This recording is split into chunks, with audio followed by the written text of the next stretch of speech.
A notícia correu o mundo como um trovão silencioso. O Papa Francisco morreu.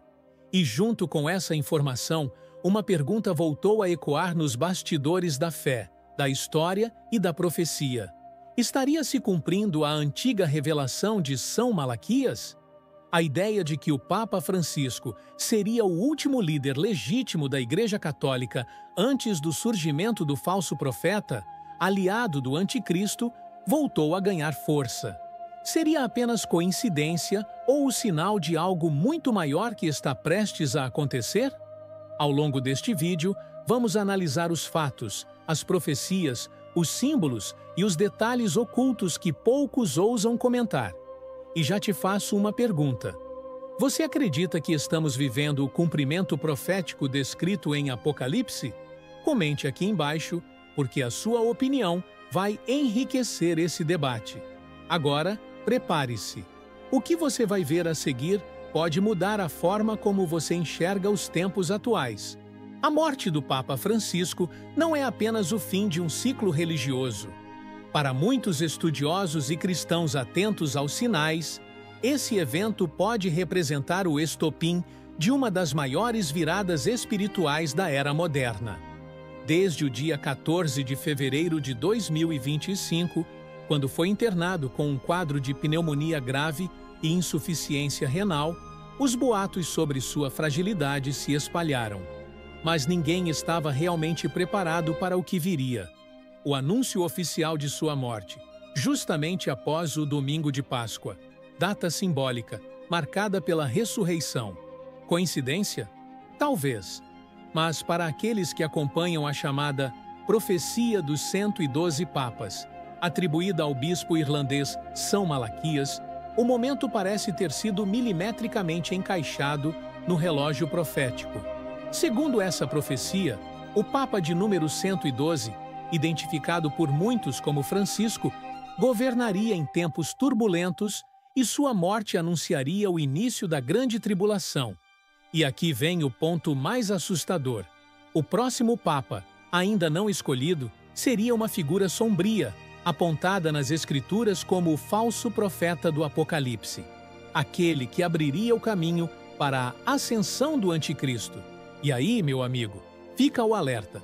Se tudo isso estiver mesmo conectado, estamos diante de um divisor de águas entre a história e a eternidade. Mas antes de tirar qualquer conclusão, a gente precisa examinar os registros dessa profecia, entender seus lemas, suas datas e os acontecimentos que coincidem com cada pontificado. Prepare-se! Vamos decifrar os detalhes da profecia de São Malaquias e entender por que tantos estudiosos estão convencidos de que o fim já começou. A chamada Profecia dos 112 Papas é um dos documentos mais controversos e, ao mesmo tempo, fascinantes da história da Igreja. Atribuída ao bispo irlandês Malaquias do século XI, ela lista 112 lemas em latim que descreveriam, de forma simbólica, todos os papas até o fim dos tempos. O detalhe que mais intriga estudiosos, a precisão quase cirúrgica com que cada lema parece se encaixar na vida, no contexto e nos eventos marcantes de cada pontificado. Por exemplo, o Papa Pio X, que liderou entre 1903 e 1914, foi descrito pelo lema Ignis Ardens, fogo ardente. Um símbolo direto da sua fé intensa, combate às heresias e postura reformadora. Outro caso marcante foi o do Papa Bento XV, cujo lema era Religio Depopulata, religião devastada. Ele governou durante a Primeira Guerra Mundial, uma das maiores tragédias humanas já vistas, que não só devastou nações, mas abalou profundamente a fé de milhões. Coincidência? Difícil acreditar nisso depois de tantos acertos consecutivos. E a sequência continua com lemas como Fides intrépida para Pio XI, em meio ao surgimento do nazismo, Pastor Angélicos para Pio XII, no auge da Segunda Guerra Mundial, e tantos outros casos que parecem mais profecias cumpridas do que meros acasos históricos. Cada novo papa parecia corresponder exatamente à descrição prevista séculos antes. E quando finalmente chegamos ao Papa Francisco, o 112º da lista, a profecia se encerra com um aviso sombrio. Na perseguição final, reinará Pedro o Romano. Seria Francisco esse homem? Ou será que o próximo líder será o tal Pedro, que dará início ao caos profetizado? A resposta pode estar em algo que vamos revelar a seguir. De acordo com os manuscritos atribuídos a São Malaquias, o último nome da lista carrega um peso que nenhuma outra descrição possui. O lema que encerra a profecia é diferente dos anteriores. Ele não é simbólico nem poético. É direto, quase como uma sentença. Na última perseguição à Santa Igreja Romana, reinará Pedro o Romano, que apacentará o rebanho entre muitas tribulações. Após isso, a cidade das 7 colinas será destruída e o juiz terrível julgará o povo. O que isso significa? Segundo muitos estudiosos, indica o fim da sucessão papal legítima e a chegada de um tempo profetizado em Apocalipse 17, onde um líder religioso global se unirá ao sistema do anticristo. Para muitos, esse líder seria o chamado falso profeta. E por que isso está diretamente ligado a Francisco?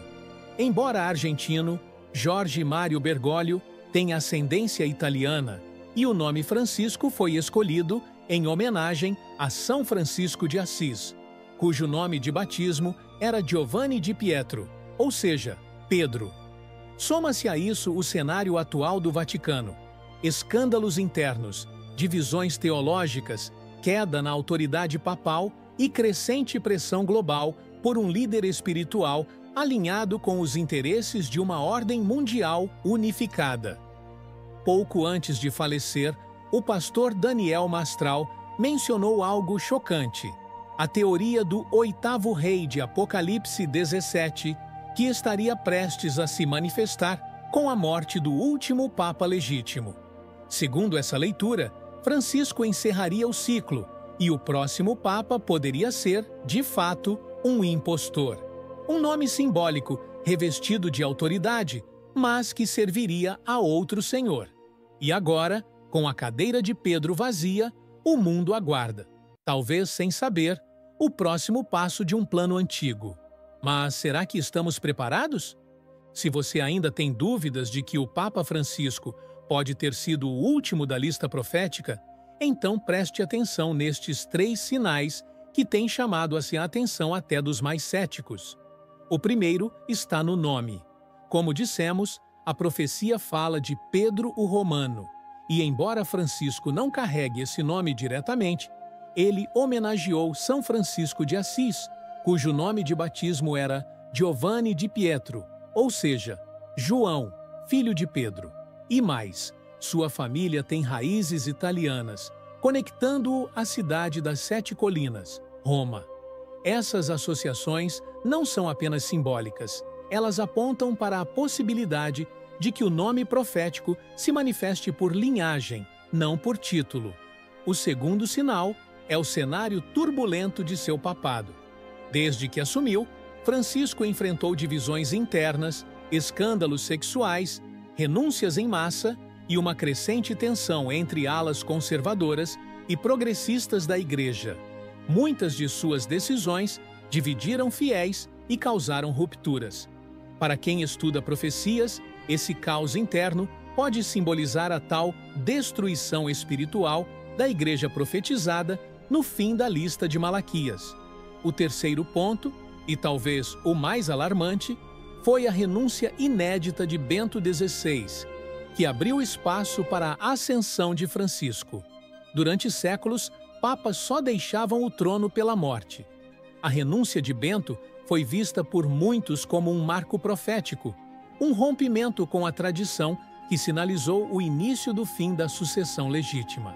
Com esses 3 elementos em mãos, nome, crise e ruptura, muitos já não têm dúvida: Francisco foi o último, e o que vem a seguir pode não ser apenas mais um pontífice, mas uma peça-chave num plano profetizado há séculos. É claro que nem todos concordam com essa interpretação. Muitos estudiosos e teólogos rejeitam a profecia de São Malaquias, afirmando que ela seria um documento forjado no século XVI para influenciar conclaves papais e manipular decisões políticas dentro da Igreja. E sim, esse argumento tem peso histórico. A profecia só foi publicada oficialmente em 1595, mais de 400 anos depois da suposta visão do bispo Malaquias.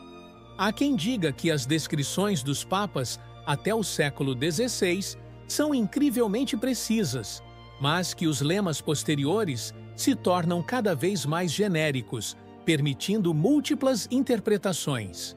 Seria esse o indício de uma fraude bem articulada? Por outro lado, há algo que nem mesmo os céticos conseguem ignorar: a sucessão dos eventos. A renúncia de um papa após séculos, a crise moral e política dentro da Igreja, e agora a morte de Francisco em pleno período pascal. Tudo isso alinhado com uma antiga lista que termina justamente agora? Coincidência demais para ser ignorada. E mesmo que você não acredite literalmente na profecia, não dá para negar que estamos vivendo tempos proféticos. O avanço de uma governança global, o enfraquecimento das instituições religiosas tradicionais, o aumento de perseguições contra cristãos em várias partes do mundo. Tudo isso está no radar de quem observa o cenário escatológico. A pergunta que fica não é apenas sobre quem será o próximo Papa, mas sim o que ele vai representar para o mundo espiritual e geopolítico. Essa resposta pode não estar nos livros de história, mas talvez já esteja nas Escrituras. Vamos refletir sobre isso juntos e te mostrar por que agora é a hora de se posicionar espiritualmente. Diante de tudo o que foi exposto, os sinais, os lemas, os eventos e as conexões espirituais, uma coisa fica clara: não estamos vivendo dias comuns. Talvez a profecia de São Malaquias seja verdadeira, talvez não, mas o que ninguém pode negar é que o cenário atual se encaixa, peça por peça, com os alertas descritos nas Escrituras. A morte do Papa Francisco marca não apenas o fim de um ciclo religioso, mas pode muito bem ser o início de uma nova fase profética. E agora, a pergunta que ecoa é: o que vem depois? Quem ocupará o trono? E, mais importante, qual espírito estará por trás dele? Se você chegou até aqui, eu te convido a não sair em silêncio. Comente abaixo. Você acredita que a profecia está se cumprindo? Sua opinião pode despertar outros que também estão tentando entender os tempos que vivemos. E claro, se este conteúdo fez sentido para você, curta, compartilhe e se inscreva aqui no canal. Estamos aqui para investigar, analisar e revelar o que a grande mídia não fala, sempre com responsabilidade, fé e discernimento. Que Deus te abençoe e que a verdade continue sendo a nossa bússola.